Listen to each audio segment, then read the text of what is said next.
সরকারি রাজেন্দ্র কলেজ আয়োজিত অনলাইন ক্লাসে স্বাগতম।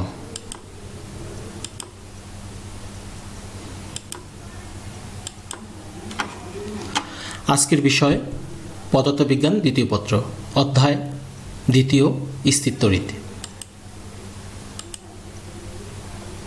উপস্থাপনায় আমি দিলীপ কুমার ভৌমিক, সহকারী অধ্যাপক, পদার্থবিজ্ঞান বিভাগ, সরকারি রাজেন্দ্র কলেজ, ফরিদপুর। শিক্ষার্থী বন্ধুরা, আলোচনার শুরুতে আমরা কয়েকটি চিত্র দেখে নিই। এই চিত্রটি লক্ষ্য করলে দেখা যাবে যে একটি ক্ষেত্রের মধ্য দিয়ে কিছু পরিমাণ বলরেখা ভেদ করে গিয়েছে। এই চিত্রটি লক্ষ্য করলেও সেটাই দেখা যাবে, অথবা দেখা যাবে যে এই তলের দিকটা, আর এখান থেকে দেখা যাবে কোনো একটি গোলীয় তলের দিক কেমন হয় সেটা, অথবা যদি এই গোলীয় পৃষ্ঠে যদি ধনাত্মক পরিমাণ চার্জ যদি দেয়া থাকতো তাহলে তার বলরেখাগুলো কেমন হতো সেটা এই চিত্র থেকে ধারণা পাওয়া যায়। তো শিক্ষার্থী বন্ধুরা, আমরা আজকে যে আলোচনা করব সেটা হচ্ছে তড়িৎ ফ্লাক্স ও গাউসের সূত্র বা গসের সূত্র।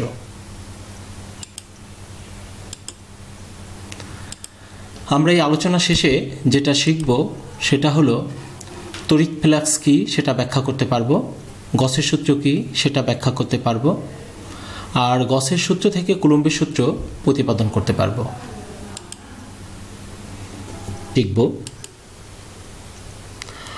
প্রথমে আসা যাক তড়িৎ ফ্লাক্স কী। তড়িৎ ক্ষেত্রের কোনো পৃষ্ঠের মধ্য দিয়ে লম্বভাবে অতিক্রান্ত বলরেখার সংখ্যাকেই তড়িৎ ফ্লাক্স বলে।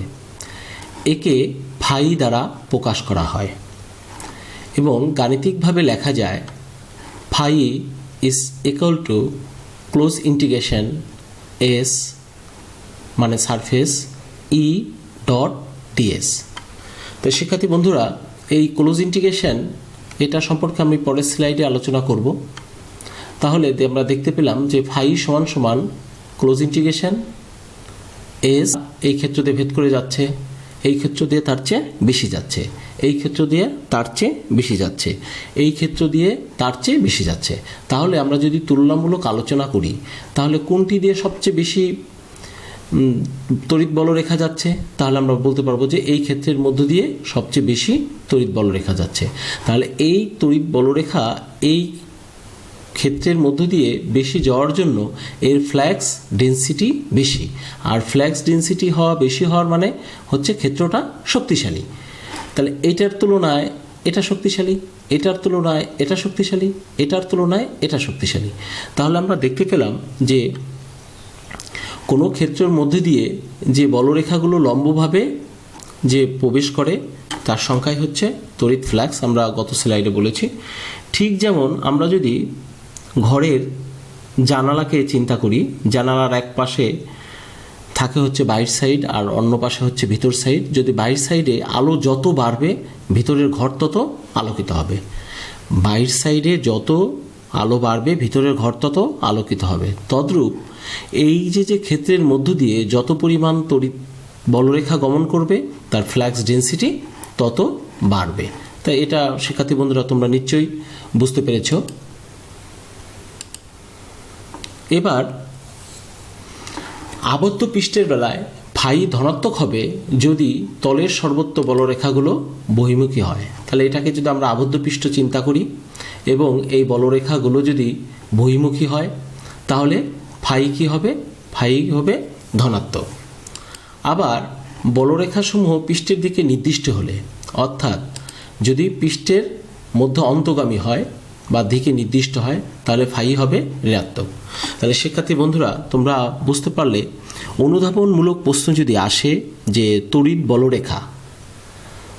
বলরেখা যদি বহিগামী হয়, পৃষ্ঠ থেকে যদি বহিগামী হয় তাহলে তড়িৎ ফ্লাক্স কেমন হবে? তাহলে এর উত্তর তুমি কিন্তু দিতে পারবে যে এটা তড়িৎ ফ্লাক্স হবে তোমার ধনাত্মক। আর যদি এই তড়িৎ বলরেখাগুলো যদি আবদ্ধ পৃষ্ঠের অন্তগামী হয় তাহলে এই তড়িৎ ফ্ল্যাক্স কেমন হবে, তখন তড়িৎ ফ্ল্যাক্স হবে ঋণাত্মক। তাহলে অনুধাবনমূলক প্রশ্ন যদি আসে যে তড়িৎ ফ্ল্যাক্স কখন ধনাত্মক ও কখন ঋণাত্মক হয় লিখো, তাহলে শিক্ষার্থী বন্ধুরা তোমরা কিন্তু এখান থেকে অনুধাবনমূলক প্রশ্নের উত্তরটি সহজেই দিতে পারবে। আমি শিক্ষার্থী বন্ধুরা তোমাদের ইন্টিগ্রেশন নিয়ে বলেছিলাম যে আমাদের এখানে যতটুকু লাগবে আমরা ততটুকু নিয়ে আলোচনা করব। দেখো, এটা হচ্ছে লাইন ইন্টিগ্রেশন। এটা হচ্ছে কি ইন্টিগ্রেশন? Line integration. এখানে একটা লাইন দেখানো হয়েছে, এটা একটা কি ইন্টিগ্রেশন? Line integration. এটা একমাত্রিক। দেখো, এটা হচ্ছে লাইন ইন্টিগ্রেশন বাট ক্লোজড। তাহলে লাইন ইন্টিগ্রেশন বাট ক্লোজড অর্থাৎ রেখাটা কি? আবদ্ধ। এই যেখানে চিত্রে দেখানো হয়েছে রেখাটা কি? আবদ্ধ। Line integration but closed. এখানে দেখো সারফেস ইন্টিগ্রেশন। এটা সারফেস ইন্টিগ্রেশন, কিন্তু এটা কিন্তু ওপেন, এটা ক্লোজ না। সারফেস ইন্টিগ্রেশন এটা বোঝানো হয়েছে যে একটা সারফেস, এই সারফেস ইন্টিগ্রেশনটা এখানে দেখানো হয়েছে। এখানে surface integration but closed, surface integration but close, surface integration but closed. এটি হচ্ছে ভলিউম ইন্টিগ্রেশন। এটা হচ্ছে ভলিউম ইন্টিগ্রেশন। তা ভলিউম ইন্টিগ্রেশন, ভলিউমটা ক্লোজডই থাকে, এই ভলিউম ইন্টিগ্রেশন ক্লোজড। তা এইভাবে ক্লোজ করে দিলেও হয়, আবার ক্লোজড না করে দিলেও হয়। তবে শিক্ষার্থী বন্ধুরা তোমরা একটা জিনিস খেয়াল রাখবে যে এই যে লাইন ইন্টিগ্রেশন, লাইন ইন্টিগ্রেশন এটার মাঝে দাগ দিলে এটা হয়ে যাবে কি? Line integration but closed. আবার এটা কি? Surface integration. এটা কি হবে? Surface integration but closed. এটা কি ইন্টিগ্রেশন? Volume integration. তাই আমরা এই সারফেস ইন্টিগ্রেশনটা গসের সূত্রে আমাদের বেশি ব্যবহার করতে হবে, এই সারফেস ইন্টিগ্রেশনটা। তাই সেক্ষেত্রে এই দুইটা সামেশন দিলেও হবে, এই দুইটা সামেশন দিয়ে ক্লোজ করে দিলেও হবে। তবে দুইটা সামেশন দিয়ে ক্লোজ করলেও সারফেস বোঝাবে, অথবা একটা সামেশন দিয়ে নিচে এস লিখে ক্লোজ করে দিলেও কিন্তু সেটা সারফেস ইন্টিগ্রেশন বোঝাবে। তাই যাই হোক শিক্ষার্থী বন্ধুরা, আমাদের যেখানে যতটুকু আলোচনা আমরা সেখানে সেটা আবার প্রয়োজনে দেখে নেব। তাই একবার যদি মিলে নিই তাহলে আমার এটা লাইন ইন্টিগ্রেশন, এটা লাইন ইন্টিগ্রেশন বাট ক্লোজড, এটা সারফেস ইন্টিগ্রেশন, এটা সারফেস ইন্টিগ্রেশন বাট ক্লোজড, এটা হচ্ছে ভলিউম ইন্টিগ্রেশন। এবার শিক্ষার্থী বন্ধুরা আমরা আর একটা আলোচনায় আসবো, ঘনকোণ। এটা আমাদের লাগবে আলোচনায়, তবে আজকের আলোচনায় প্রয়োজন না হলেও আমাদের পরবর্তী আলোচনায় এটা প্রয়োজন আছে, এই জন্য ঘনকোণটা আমরা আর একটু দেখে নেব। তো দেখো, আমরা দুটি রেখা যদি ছেদ করে তার মধ্যবর্তী স্থানে কোণ উৎপন্ন হয়, বা দুটি তল যদি সমতল যদি ছেদ করে তার মধ্যবর্তী স্থানে কোণ উৎপন্ন হয়। তাহলে ঘনকোণটা কি? ঘনকোণ হলো কোনো ফানেল বা পিরামিড আকৃতির তল দ্বারা পরিবেষ্টিত হয়ে যে কোণ উৎপন্ন হয় তাকে ঘনকোণ বলে। কোনো ফানেল বা পিরামিড আকৃতির তল দ্বারা পরিবেষ্টিত হয়ে যে কোণ উৎপন্ন হয় তাকে ঘনকোণ বলে। তাই এখানে শিক্ষার্থী বন্ধুরা এখানে একটা বিষয় তোমরা খেয়াল করবে যে কোনো বক্রতল দ্বারা সৃষ্ট কোণই হচ্ছে ঘনকোণ। তাই এখানে আমরা একটু ঘনকোণ বোঝার চেষ্টা করব যে এখানে ঘনকোণ। আর শিক্ষার্থী বন্ধুরা এখানে আমি একটু লেকচারের বাইরে কথা বলছি। দেখো, একটি রেখা, একটি রেখা, তাহলে দুইটি রেখা যদি এইভাবে ছেদ করে, দুটি রেখা যদি এইভাবে ছেদ করে তাহলে কয়টি কোণ উৎপন্ন হয়? শিক্ষার্থী বন্ধুরা তোমরা নিশ্চয়ই পারবে। এটা তোমাদের মনোযোগ আকর্ষণের জন্য আমি এটা তোমাদের ধরলাম। এখানে দুইটি কোণ উৎপন্ন হয়। দেখো তোমরা এখানে কয়টি কোণ উৎপন্ন হয়? দুইটি কোণ উৎপন্ন হয়। তো নিশ্চয়ই শিক্ষার্থী বন্ধুরা তোমরা জানো এগুলো, তারপরেও তোমাদের মনোযোগ আকর্ষণের জন্য আমি এটা প্রশ্ন জিজ্ঞাসা করলাম। তাই যাই হোক, ঘনকোণ, এই ঘনকোণটা আমরা বলেছি যে এই ঘনকোণের মান হচ্ছে 4π। ঘনকোণের মান হচ্ছে 4π। এই ঘনকোণ হলো কোনো গোলকের পৃষ্ঠের ক্ষেত্রফল, কোনো একটি গোলকের পৃষ্ঠের ক্ষেত্রফল 4πr², গোলকের পৃষ্ঠের ক্ষেত্রফল ভাগ হচ্ছে এই যে গোলক, এই গোলকের ব্যাসার্ধের বর্গ, গোলকের ব্যাসার্ধের বর্গ। তো এটা দ্বারা ভাগ করলে আমরা কাটাকাটি করলে কত পাই? 4π পাই। ঘনকোণের একক হচ্ছে স্ট্যান্ডিয়াম, ঘনকোণের একক হচ্ছে স্ট্যান্ডিয়াম। তাই যাই হোক শিক্ষার্থী বন্ধুরা, আমাদের এটা যতটুকু লাগবে আমরা শিখলাম। আমরা পরবর্তী স্লাইডে চলে যাই। দেখো আমরা তড়িৎ ফ্ল্যাক্স কিন্তু শিখেছি, এখন সেটার আমরা একটা প্রয়োগে যাব চলে।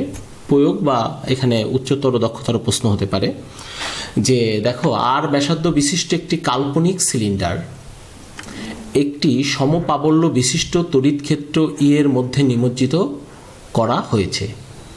এই আবদ্ধ পৃষ্ঠের জন্য তড়িৎ ফ্ল্যাক্সের মান কত, বা এই তড়িৎ ফ্ল্যাক্সের মান নির্ণয় করো। তাহলে শিক্ষার্থী বন্ধুরা প্রশ্নটা হলো কি, যে আর ব্যাসার্ধ বিশিষ্ট একটি কাল্পনিক সিলিন্ডার একটি সমপ্রাবল্য বিশিষ্ট তড়িৎ ক্ষেত্র ই এর মধ্যে নিমজ্জিত করা হয়েছে।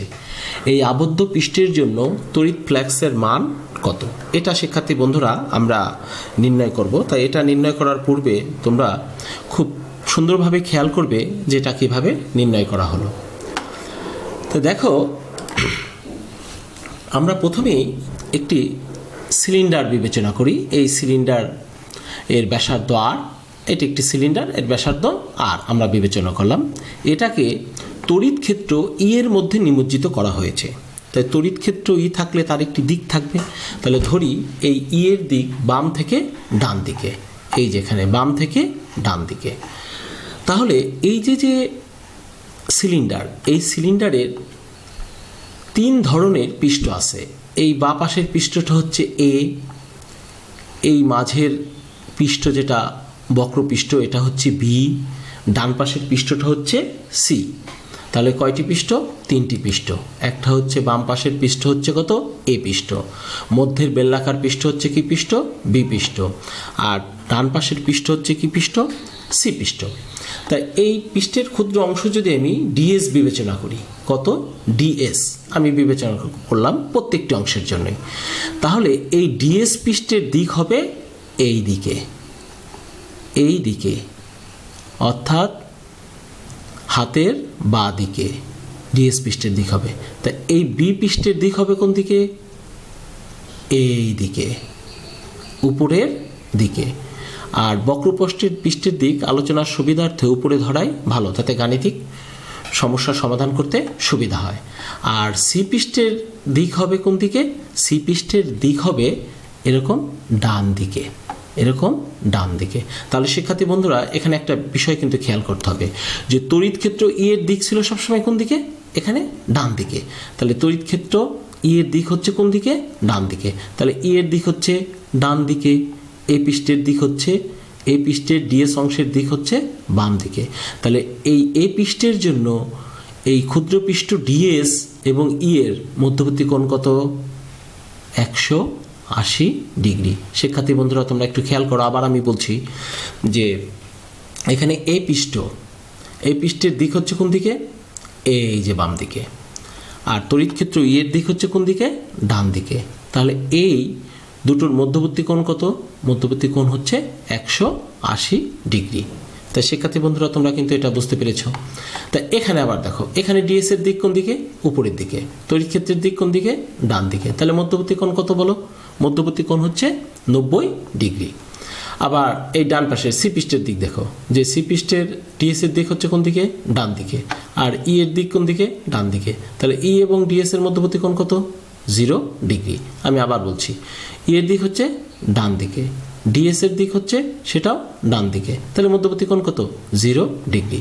তাহলে এ পৃষ্ঠ ই এর সাথে 180 ডিগ্রি কোণ করেছে, বি পৃষ্ঠ ই এর সাথে 90 ডিগ্রি কোণ করেছে, সি পৃষ্ঠ ই এর সাথে 0 ডিগ্রি কোণ করেছে। তাহলে শিক্ষার্থী বন্ধুরা আমরা পরের স্লাইডে এটার গাণিতিক ক্যালকুলেশনটা আমরা দেখে নিই। দেখো এই চিত্রটি আমরা যদি যে সমগ্র যে তড়িৎ ফ্ল্যাক্স ফাই সমান সমান কত? ই ডট ডিএস সমান সমান কত আমার এখানে আমার কয়টি অংশ? তিনটি, এ বি সি। কত? A B C. তাহলে এর জন্য কত? Close integration A E dot DS যোগ কত?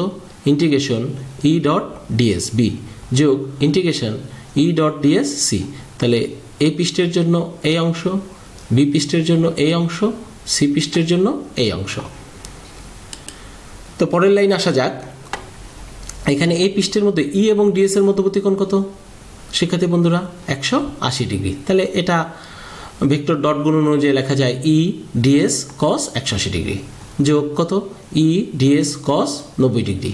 এটাকে লেখা যায় কত ই ডিএস কস 0 ডিগ্রি, কারণ এই পৃষ্ঠের জন্য এদের মধ্যবর্তী কোণ 180 ডিগ্রি, বি পৃষ্ঠের জন্য এদের মধ্যবর্তী কোণ 90 ডিগ্রি, সি পৃষ্ঠের জন্য এদের মধ্যবর্তী কোণ হচ্ছে 0 ডিগ্রি। তো এটাকে যদি আমরা লিখতে পারি তাহলে পরবর্তী সমীকরণটা কি দাঁড়ায়? ই কস 180 ডিগ্রির মান কত? -1। আর close integration integration of DS, অর্থাৎ ডিএসকে যদি আমি সমাকলন করি তাহলে সেটা আমরা পাবো সমগ্র ক্ষেত্রফলটা, সেই ক্ষেত্রফলটার নাম দিলাম এস। তাই কস 90 ডিগ্রির মান কত? 0। তদ্রূপ ই ডিএসকে ইন্টিগ্রেশন করলে পাবো এস। তাহলে এটাকে যদি সরল করি তাহলে মান পেলাম কত? 0। তাহলে মান যদি 0 পাই তাহলে শিক্ষার্থী বন্ধুরা তোমরা বুঝতে পারলে যে আর ব্যাসার্ধ বিশিষ্ট একটি কাল্পনিক সিলিন্ডার একটি সমপ্রাবল্য বিশিষ্ট তড়িৎ ক্ষেত্র এর মধ্যে নিমজ্জিত করা হলে এর সর্বমোট ফ্ল্যাক্সের মান হবে কত? এর সর্বমোট ফ্ল্যাক্সের মান হবে 0। তাই শিক্ষার্থী বন্ধুরা তোমরা কিন্তু একটা গাণিতিক সমস্যাই তোমরা কিন্তু দেখলে, তবে এটা কিন্তু প্রয়োগ এবং উচ্চতর দক্ষতা দুই ধরনের প্রশ্নই কিন্তু এখান থেকে হতে পারে। যে তুমি একটা সিলিন্ডারকে যদি তড়িৎ ক্ষেত্রের মধ্যে নিমজ্জিত করো তাহলে এর মোট ফ্ল্যাক্স কেমন হবে, অথবা তোমাকে বলতে হবে যে দেখাও যে আলোচনা করো যে এর মোট ফ্ল্যাক্স 0। তাহলে শিক্ষার্থী বন্ধুরা তোমরা কিন্তু এই তড়িৎ ফ্ল্যাক্স থেকে এটার উত্তর তোমরা কিন্তু নিশ্চয়ই দিতে পারবে। আর একটা ব্যাপার হচ্ছে এই জিনিসগুলো অর্থাৎ এই লেসনগুলো তোমাদেরকে আবার নিজেদেরকে একটু লিখতে হবে, খাতা কলমে লিখলে দেখবে তোমার নিজের খুব এটা সহজ হয়ে গিয়েছে। তাই যাই হোক আমি পরবর্তী স্লাইডে চলে যাই। দেখো স্থির বৈদ্যুতিক ক্ষেত্রে আমরা সাধারণত দুইটি সূত্র ব্যবহার করি। স্থির বৈদ্যুতিক ক্ষেত্রে আমরা দুইটি সূত্র ব্যবহার করি, একটা হচ্ছে কুলম্বের সূত্র আর একটি হচ্ছে গসের সূত্র। তাহলে স্থির বৈদ্যুতিক ক্ষেত্রে আমি কুলম্বের সূত্র এবং গসের সূত্র আমরা ব্যবহার করে থাকি। তাই কুলম্বের সূত্র আলোচনা ক্লাসে করা হয়েছে, আমরা আজকে গসের সূত্র নিয়ে আলোচনা করব। যে গসের সূত্রটা কি দেখো, স্থির বৈদ্যুতিক ক্ষেত্রে অবস্থিত কোনো বদ্ধ পৃষ্ঠের উপর তড়িৎ ক্ষেত্র প্রাবল্যের অভিলম্বিক উপাংশের যোজিত ফলের এপসাইলন নট গুণ হচ্ছে ওই পৃষ্ঠ দ্বারা আবদ্ধ আধানের সমান। যদি আমরা গাণিতিকভাবে লিখি সেটা কি? স্থির বৈদ্যুতিক ক্ষেত্রে অবস্থিত কোনো বদ্ধ পৃষ্ঠের উপর তড়িৎ ক্ষেত্র প্রাবল্যের অভিলম্বিক উপাংশের যোজিত ফলের এপসাইলন নট গুণ। তাহলে ই ডট ডিএস এর যোজিত ফলের এপসাইলন নট গুণ হচ্ছে ওই পৃষ্ঠ দ্বারা আবদ্ধ আধানের সমান, অর্থাৎ কিউ এর সমান, অর্থাৎ epsilon naught close integration E dot DS সমান সমান কিউ। তো এখানে আমরা জানি যে গসের সূত্রটি কোন ধরনের ক্ষেত্রের জন্য প্রযোজ্য? বদ্ধ ক্ষেত্রের জন্য প্রযোজ্য। এবং গসের সূত্র প্রয়োগ করতে হলে সেখানে একটি পৃষ্ঠ বিবেচনা করতে হবে, সেই পৃষ্ঠের নাম হচ্ছে গাউসিয়ান পৃষ্ঠ। তাহলে গসের সূত্র কোন ধরনের ক্ষেত্রের জন্য প্রযোজ্য? সেটা হচ্ছে বদ্ধ ক্ষেত্রের জন্য প্রযোজ্য। এবং গসের সূত্র সাহায্যে আমি যদি কোনো কিছু সমস্যার সমাধান করতে চাই তাহলে সেখানে একটি পৃষ্ঠ বিবেচনা করতে হবে, সেই পৃষ্ঠের নাম হচ্ছে কি? গাউসিয়ান পৃষ্ঠ। এটা আমরা যখন গসের সূত্রের প্রয়োগ দেখব তখন তোমাদেরকে বিস্তারিত বলবো। তাহলে শিক্ষার্থী বন্ধুরা তোমরা কিন্তু এখানে বুঝতে পেরেছো যে গসের সূত্রটা কি। তাহলে জ্ঞানমূলক প্রশ্নে যদি আসে তোমাদের যে গসের সূত্র কি, তাহলে তোমরা লিখবা স্থির বৈদ্যুতিক ক্ষেত্রে অবস্থিত কোনো বদ্ধ পৃষ্ঠের উপর তড়িৎ ক্ষেত্র প্রাবল্যের অবিলম্বিক উপাংশের যোজিত ফলের এপসাইলন নট গুণ হচ্ছে ওই পৃষ্ঠ দ্বারা আবদ্ধ আধানের সমান। তাহলে তোমরা এটি লিখে তোমরা যদি এই গাণিতিক সমীকরণটা যদি দিয়ে দাও তাহলে ভালোই হবে এবং গসের সূত্র কি তোমরা নিশ্চয়ই পারবে। এবার আমরা আর একটি প্রশ্নের উত্তর শিখব যে গসের সূত্র হতে কিভাবে কুলম্বের সূত্র প্রতিপাদন করা যায়। তোমাদের কিন্তু একটু আগে আমি বললাম যে স্থির তড়িৎ ক্ষেত্রে গসের সূত্র এবং কুলম্বের সূত্র দ্বারা কিন্তু তড়িৎ ক্ষেত্র নির্ণয় করা যায়। তাহলে গসের সূত্র দ্বারাও আসলে যে কাজ করা যায় কুলম্বের সূত্র দ্বারাও সে একই কাজ করা যায়। তাহলে এই সূত্রের মধ্যে অবশ্যই একটা সমন্বয় আছে, সেই সমন্বয়টা কিন্তু আমরা সহজেই দেখব যে গসের সূত্র থেকে আমরা কুলম্বের সূত্র কিভাবে প্রতিপাদন করব। তাই গসের সূত্র থেকে কুলম্বের সূত্র প্রতিপাদন করার জন্য আমরা প্রথমে একটি চিত্র বিবেচনা করি। তো চিত্রে দেখো যে ধরা যাক কিউ একটি বিচ্ছিন্ন আধান বিন্দু। তাহলে কিউ একটি বিচ্ছিন্ন আধান বিন্দু, এখানে কিউ হচ্ছে ধনাত্মক চার্জ। এই কিউকে কেন্দ্র করে আর ব্যাসার্ধ বিশিষ্ট একটি গোলক কল্পনা করি। এই আর ব্যাসার্ধ বিশিষ্ট একটি গোলক কল্পনা করা হয়েছে। এখানে কিন্তু এই আর ব্যাসার্ধ বিশিষ্ট গোলকটা হচ্ছে গাউসিয়ান পিষ্ট, যা কিউ চার্জকে আবদ্ধ করেছে। তাহলে কিউ চার্জ থাকার জন্য এখানে একটি ক্ষেত্র তৈরি হয়েছে, সেই ক্ষেত্রটা হচ্ছে ই। সেই ক্ষেত্রটা হচ্ছে কি ই। তাহলে ই এর দিক হচ্ছে বহিমুখী, এই গোলকের পৃষ্ঠের দিক হচ্ছে আমরা বহিমুখী। তাহলে এই দুই পৃষ্ঠের মধ্যবর্তী কোণ কত? 0 ডিগ্রি। তাহলে এখানে গাউসের সূত্র যে কোনো পৃষ্ঠের জন্য সত্য, তবে গাণিতিক সুবিধার জন্য আমাকে কি পৃষ্ঠ নিয়েছি? গোলকের পৃষ্ঠ নিয়েছি। এবং আমি আবার বলছি, পৃষ্ঠের উপর কি ই লম্ব, এবং ই ও ডিএস উভয় পৃষ্ঠের উপরই যে কোনো বিন্দুতে ব্যাসার্ধ বরাবর বহিমুখী। তাই বহিমুখী হয় এদের মধ্যবর্তী কোণ কত? 0 ডিগ্রি। তা আমরা গসের সূত্র ব্যবহার করে সহজেই আমরা এই চিত্রের মাধ্যমে কুলম্বের সূত্র প্রতিপাদন করতে পারবো। আমরা পরবর্তী স্লাইডে চলে যাচ্ছি, যে এই হচ্ছে আমার সেই চিত্রটি। তা আমি যদি এখানে গসের সূত্র ব্যবহার করি যে epsilon naught close integration E dot DS is equal to Q, এটি গসের সূত্র। তাই এখানে আমরা লিখতে পারি epsilon naught close integration E dot DS cos 0, অর্থাৎ ই এবং ডিএস এর মধ্যবর্তী কোণ কত? 0 সমান সমান কত? কিউ। তাহলে এটাকে লেখা যায় যে ক্লোজ ইন্টিগ্রেশন ই ডিএস সমান কিউ বাই এপসাইলন নট। তাহলে এটাকে আমরা আবার লিখতে পারি ই ক্লোজ ইন্টিগ্রেশন ই কে আমরা বাইরে নিয়ে আসলাম, ডিএস সমান সমান কত? Q by epsilon naught. এবার দেখো ই আর ক্লোজ ইন্টিগ্রেশন ডিএস ছিল, তাহলে আমরা কোন ধরনের গাউসিয়ান পৃষ্ঠ বিবেচনা করেছিলাম? গোলাকার। তাই গোলকের পৃষ্ঠের ক্ষেত্রফল কত? 4 পাই আর স্কোয়ার। তাহলে এখান থেকে আমরা লিখতে পারি ই সমান Q by 4 pi epsilon naught into 1 by R square. আমরা একটু সাজিয়ে লিখলাম, তো এটা লেখা যায়। এবার আমরা জানি এফ ইজ ইকুয়াল টু কত? কিউ নট ই। তাহলে এফটা কি? এফটা হচ্ছে কুলম্ব বল, কিউ নট হচ্ছে কি? চার্জ, আর ই হচ্ছে কি? ই হচ্ছে তড়িৎ ক্ষেত্র। তো এই সমীকরণে যদি ই এর মান বসিয়ে দিই, তাহলে কত দাঁড়ায়? এফ সমান সমান 1 by 4 pi epsilon naught Q naught ভাগ আর স্কোয়ার। আমরা এই সমীকরণটা পাই, যা কোন সূত্র?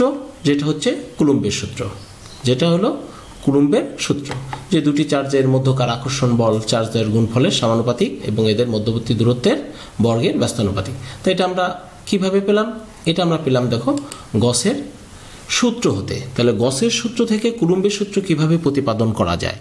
তাহলে আমরা এটা যদি অনুধাবনমূলক প্রশ্নে আসে তোমাদের, যে গসের সূত্র থেকে কুলম্বের সূত্র প্রতিপাদন, হয়তো প্রশ্নের ধরনটা ভিন্ন হবে, এভাবে সরাসরি বলবে না, তাহলে আমরা এই উত্তরটা কিন্তু আমরা সহজেই দিতে পারবো, যে গসের সূত্র থেকে কিভাবে কুলম্বের সূত্র প্রতিপাদন করা যায়। তাই শিক্ষার্থী বন্ধুরা, তোমরা কিন্তু এই যে দুটো সমস্যা এখানে সমাধান করা হলো, দুটো সমস্যাই তোমরা কিন্তু নিজেরা খাতা কলমে করবে। নিজেরা খাতা কলমে করলে দেখবা যে তোমাদের ওই বিষয়টার পর নিজেদের দক্ষতা চলে এসেছে। তো যাই হোক, আমরা এখন একটু তোমাদেরকে ধরি যে এই যে একটা সিলিন্ডার দেখানো হয়েছে, এই সিলিন্ডারের পৃষ্ঠের দিকগুলো কেমন হবে। এই শিক্ষার্থী বন্ধুরা, তোমরা পারবে না? আমরা এইমাত্রই আলোচনা করেছি, অবশ্যই তোমাদের মনে আছে, তোমরা পারবে। তারপর আমরা একটু চিন্তা করে দেখি দিকগুলো কেমন হতে পারে। হ্যাঁ শিক্ষার্থী বন্ধুরা, ঠিকই বের করতে পেরেছো তোমরা। এই পৃষ্ঠের দিক হবে এদিকে, বি পৃষ্ঠের দিক হবে এদিকে, সি পৃষ্ঠের দিক হবে এইদিকে। তোমরা অবশ্যই পারবে। এবার দেখো এই যে গলীয় একটা পৃষ্ঠ, এই গলীয় পৃষ্ঠের দিক হবে কোন দিকে? তাই শিক্ষার্থী বন্ধুরা, আমি বলেছিলাম যে গলীয় পৃষ্ঠের দিক গাণিতিক সুবিধার জন্য তোমরা উপরেই ধরে নেবে, বহিমুখী হবে। এই যে বহিমুখী, তাহলে গলীয় পৃষ্ঠের দিক হচ্ছে বহিমুখী। এবার শিক্ষার্থী বন্ধুরা মূল্যায়নে আসা যাক। দেখো তড়িৎ ফ্ল্যাক্স কি? তড়িৎ ফ্ল্যাক্স এর উত্তর তোমরা দিতে পারবে না? হ্যাঁ নিশ্চয়ই তোমরা পারবে। তড়িৎ ফ্ল্যাক্স কি? তড়িৎ ফ্ল্যাক্সের একক কি সেটাও তোমরা পারবে। তড়িৎ ক্ষেত্রে গসের সূত্রটি বিবৃত করো, সেটাও তোমরা পারবে। গসের সূত্রের গাণিতিক রূপটি লেখো। শিক্ষার্থী বন্ধু একটু চেষ্টা করে দেখো তো পারো কিনা। হ্যাঁ অবশ্যই তোমরা পারবে। ঘনকোণ কি বা সলিড অ্যাঙ্গেল কি সেটাও তোমরা পারবে। আর গসের সূত্র কোন ক্ষেত্রের জন্য প্রযোজ্য এটাও তোমরা পারবে। তাই শিক্ষার্থী বন্ধুরা, তোমরা আজকের আলোচনা থেকে যেটা শিখলে এটাই তোমাদের আর একটু প্র্যাকটিস করতে হবে। এই জন্য বাড়ির কাজ আজকে নতুন করে না দিয়ে এই যে লেকচারটা দেয়া হলো এটাই তোমরা বাড়িতে সুন্দরভাবে দেখে রাখবে, যাতে পরবর্তী লেকচারে এই গসের সূত্রর প্রয়োগ আমরা সহজেই সমাধান করতে পারি। সেই বিষয়গুলো আমরা সামনের লেকচারে দেখানোর চেষ্টা করব। তাই শিক্ষার্থী বন্ধুরা সকলকে ধন্যবাদ।